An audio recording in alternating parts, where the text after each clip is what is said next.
Hi Booktube, this is Shelly, and I am so glad you are here joining me for another video. Today I'm going to be doing the Booktube Newbie Tag. I saw Gina Stainer Books do it, and Ms. Read-A-Lot asked me if I was going to do it, and I said I would, so here I am doing the tag. Now the original tag was made up by Brandy C, I believe, or Brenda C rather. I have my computer right here, and I just wanted to give her credit for her original work. Okay, question number one, why did you start this channel? So I have been a YouTube viewer for a very long time, probably 13 years, and this is more makeup related content, and though I like the makeup world, I don't want to be a part of it. And it's not that, it's just I like my makeup collection to be very small, whereas books are my life. Books are everything to me.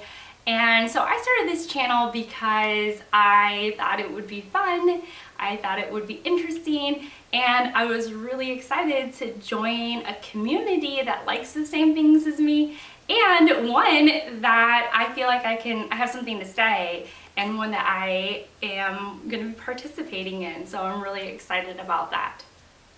Question number two, what are some fun and unique things you can bring to Booktube?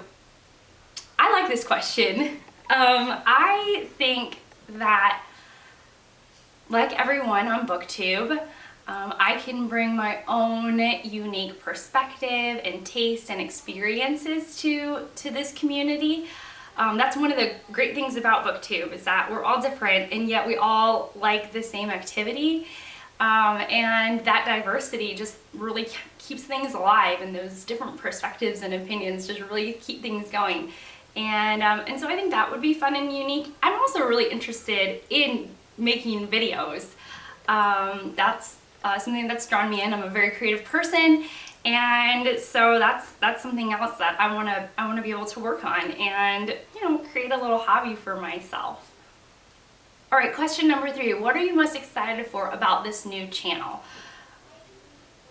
So my husband graciously listens to me talk about books all of the time, and though he likes listening to me, sometimes I get so excited about a new book or so into a book that I'm reading that I tell him about my experience moment for moment as it's happening, basically.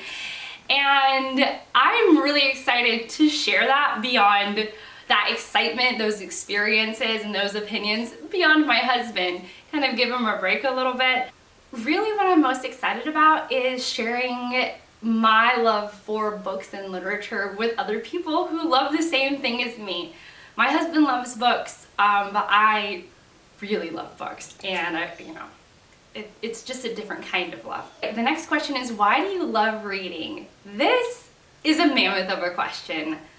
I love reading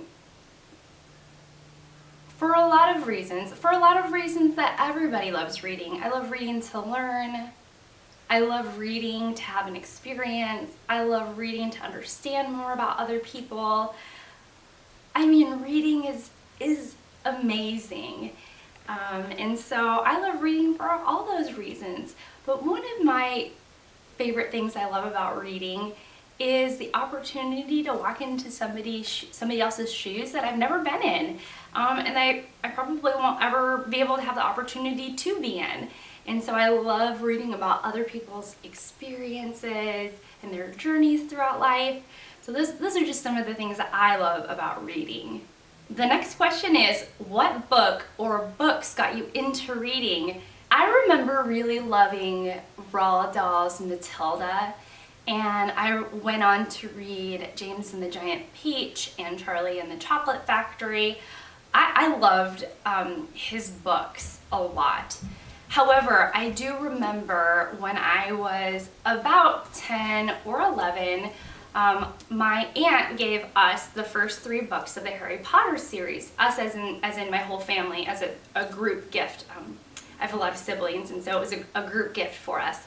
And she gave us the first 3 books of the Harry Potter series, and I love this. At the time, I really, really loved this, and I remember reading this first book, really the first 3 Harry Potter books, over and over and over again. I haven't actually read them in adulthood. I've maybe read the first one or the second one. So my love for Harry Potter is one that I keep in childhood. I don't really keep up with the writer now. I mean, not for any reason. I just am not much of a fantasy reader now. But I do remember loving this series and just wanting to be a wizard and wanting to be part of that world. And I have such fond memories of staying up and reading the books. The next question is, what questions would you ask your favorite booktubers? I don't know. I have one question that I would ask to booktubers in general, which is, when I see these videos like I read 7 books in a week, and they're not tiny books, they're very long books, or I read 6 books in 6 days. I actually wonder if that's true. Did you actually read the 6 books in the 6 days? And it's not because I don't believe the booktuber, it just seems like a lot of reading to me. I don't know if I've ever read 6 books in 6 days. So yeah, that's what I would want to ask them. How do you do it? Is it true? Or did you just finish 6 books in 6 days? I'm mostly curious. I'm definitely coming from like a perspective of curiosity. The next question is, what challenges do you think starting a booktube channel will be the hardest to overcome? I think it's this, talking to the camera. All right, when did you start reading? I started reading as a little girl. I don't have a story to tell, or I don't have a story attached to this, but I started reading as a little girl. Okay, so the next question is, where do you read? I read all throughout my house. I read, on the couch, in my bedroom, before I go to sleep, at the kitchen table. I'll read almost anywhere, as long as I'm reading. So the last question is, what kinds of books do you like to read? I tend to like contemporary literary fiction. I also really enjoy character-driven and emotional books, though I don't like it when authors toy with your emotions on purpose. When you feel that as a reader, I don't like that. But I do tend to like emotional books, books that are moving, or have explore something quite deeply.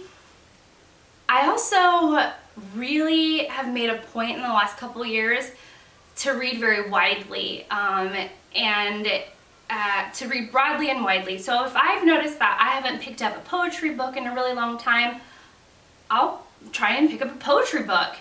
Or if I notice that I'm reading all female authors of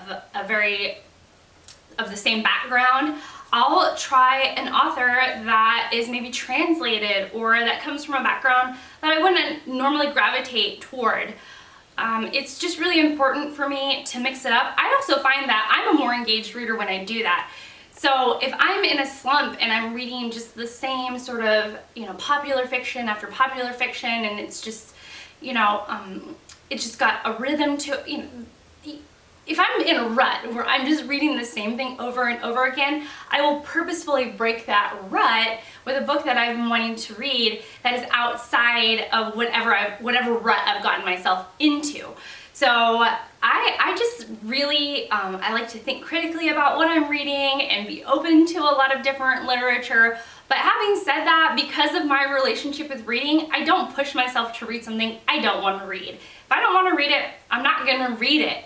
But it's pretty easy for me to get excited about a book. And so oftentimes if I just go and I start reading some reviews about books that I maybe wasn't interested in 5 minutes ago, my mind can be changed. And that's it. So again, thank you so much for being here. I'm so excited to be here. I just needed a little encouragement, and I'm just really glad that I'm here. So, all right, you guys have a wonderful day, and I will see you in my next one. Bye.